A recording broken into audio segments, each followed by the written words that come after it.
real heavy footprint because the limits to growth caused a lot of ruckus in the scientific fields.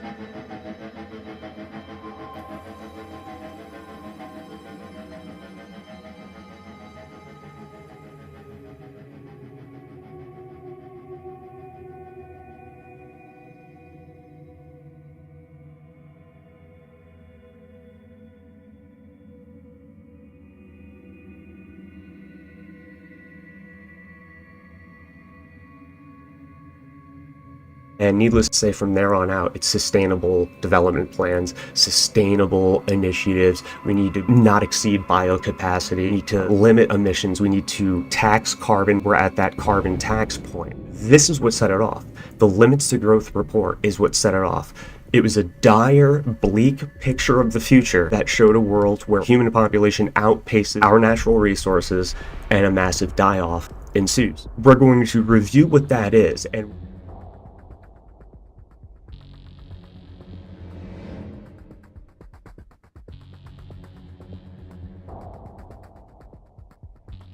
them taking a systems approach and viewing it holistically as not isolated incidents. Climate change is not isolated from pandemic, is not isolated from overpopulation.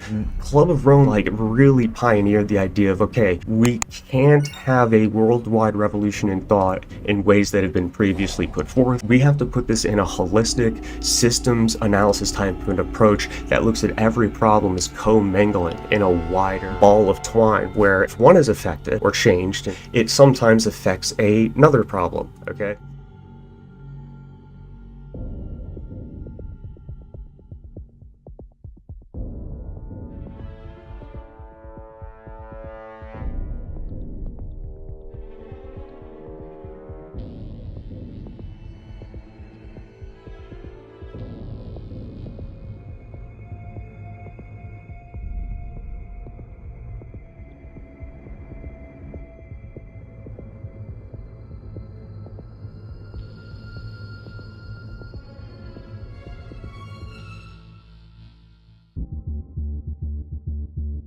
Flash forward just a few decades, guys. After you read The Limits to Growth and Growth Within Limits, you're going to get a very interesting and kind of a dark look into the future, guys. Sustainability program that is laid out decades ago with this first report. So you're going to see just how close the powers that be and countries around the world have stuck to the Club of Rome playbook from its creation. From 1972.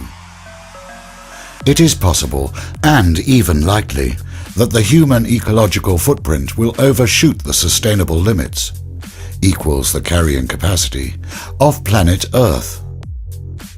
Once sustainable limits have been overshot, contraction is unavoidable. Overshoot can be avoided through forward-looking global policy. It is important to act as soon as possible. In 1972, that was by 1975.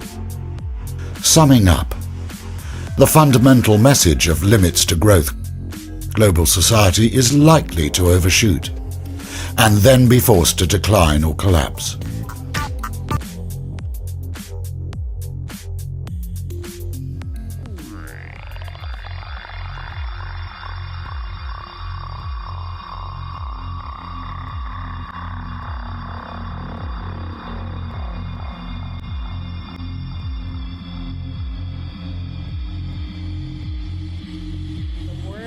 Bells were there already 50 years ago. The big difference is that now we truly are in the midst of the crises. To mobilize people for transformative actions.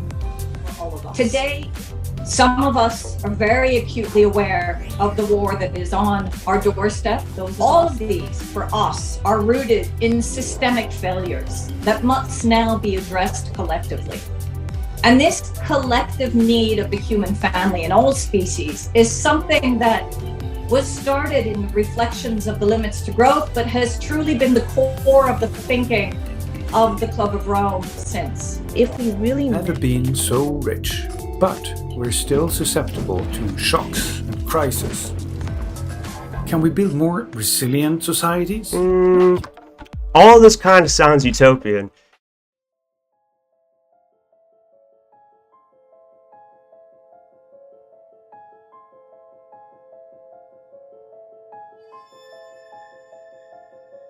These structures of the old world, the old traditions, the old institutions, they were not established to operate in such a complex and dynamic situation as the one we find ourselves now. That's what Brzezinski would call the technotronic era. That we're in the middle of the Third American Revolution, which is occurring rapidly and more swiftly than ever any revolution before, and it's driven by technology and inequality, right? This is why sustainable futures are always put right up next to the idea of global equity. Fundamental changes in our current social and institutional structures. Guys, we're changing the DNA of society. That's a new world, a radically, fundamentally down to its DNA and fabric, different than the world that prevailed literally up until now in the past few years. We can break down the problematique into its major components, and we can list such components, and you can refer to those components once as continuous critical problems. This is where it gets crazy. I'm serious. What you're about to see is fucking wild.